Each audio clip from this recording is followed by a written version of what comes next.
Hello and welcome to day 3 of the Raise Room Summer Stitch Along for the Embroidery Mandala, and here is where we are up to. So we've got our back stitch from day 1 here and here, and we've got our stem stitch from day 2 just here. So today the stitch that we are going to be looking at is the Lazy Daisy stitch. So it can be clustered together like this to make a flower, or you can use them individually on their own to create teardrop shapes, petal leaf shapes. Yeah, so I'll have a little demo here for you on this one. So we've got the needle coming up through from the back at the point, and you're going to pull that through, and then you're going to hold it just to one side with your thumb like this, and with your needle hand you're going to go back in where you came out, or as close to as possible, like so, and then you're going to pull it through, but don't come all the way through, so leave a loop like this. So when you've got this loop, then you're going to come back out with your needle at the top end of the petal, or the opposite end to where we've been going in and out so far. So this is where your petal, your needle is going to come out, and you're going to pull that through, and there we have our first one. Now all that's left to do is go back down in with this thread to anchor it down. So you've got to go down on the other side of where we just came out. So we came out on the inside of the loop, and we're going to go back down on the outside of the loop, but just outside, so it doesn't create much of a stitch. It literally just anchors it down with a tiny little stitch. And there we have that one. So sometimes you might get a little loop of your thread come through like this, so it's not in line with the rest. And when that happens, I normally just kind of give it a little move around with my needle, and then it should look like that. So if you pull it too tight at the loop stage, then you'll get less of a sort of hole in the middle. So we'll do a couple more demos on here. So you can do them as big or as small as you like.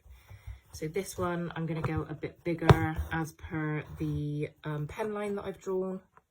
I sometimes do these really large, and they just kind of create big sort of long, straight foliage effect.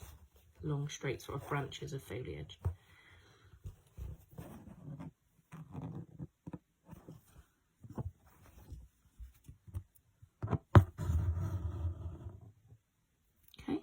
So we've created our loop, and then we want to anchor it back down by going just down in there, just the other side. So you're kind of fixing it in place with a tiny little stitch. That's that one. And then as you can see here, you can cluster them together close, or you can cluster them together a bit further apart, and you could put some French knots in the middle, which we're going to look at during the stitch along. But it's a way to create like a little daisy flower as well. So I'll do one more demo on here for you. So we're going to come out at the bottom point. We're going to go back in at that point, but hold onto your thread with your thumb so your loop doesn't go all the way in. And then you're going to come back up with your needle, the other end of where you want your petal to be. And you're going to pull that through and then anchor it down just behind the loop there, like so. So that's that one. Let's put some into our mandala. So I've got my needle threaded, going to pop a knot in the end, like so. And then, so as I mentioned just now, for these ones, we're going to use 6 strands, and we're going to come out here to start with, and we're going to anchor it down up here where this little dot is. If you wanted to add more detail, you could take it down to 3 strands or 2 strands, or yeah, I think maybe 2 or 3 is probably best. And do a little one here, anchor it at the top, and then come back later and do your knots, do some small knots here. But for beginner level, I would say we'll do 6 strands, and we'll go from here and we'll anchor it down just here. So it just creates a slightly bigger petal like that, which is what I've done on this one, as you can see. So I'm going to come out just here at the bottom of my point, and I'm going to pop my needle back down in there, and you might just want to move the knot out of the way, otherwise your needle might get stuck in the knot on this first one.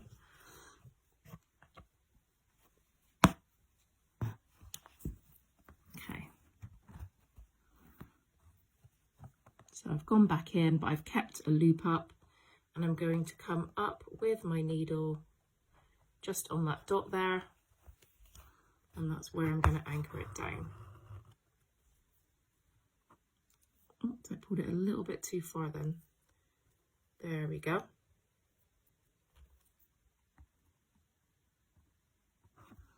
And then I'm going to anchor it down just there.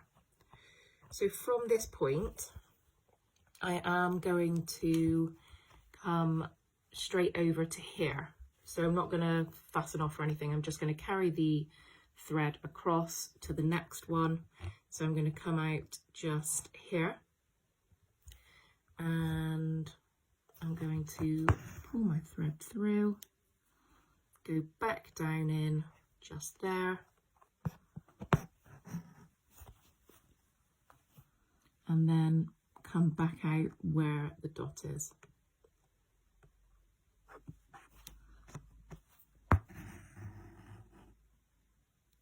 And then we're going to go back down in there to anchor it down, like so. I'll show you one more on here. So out at the point, pull it through, back in at the point, pull it through but keep a loop, and then we're going to come out where we want the end of our petal to be. We're going to pull that through, and then we're going to anchor it down just behind that petal, like so.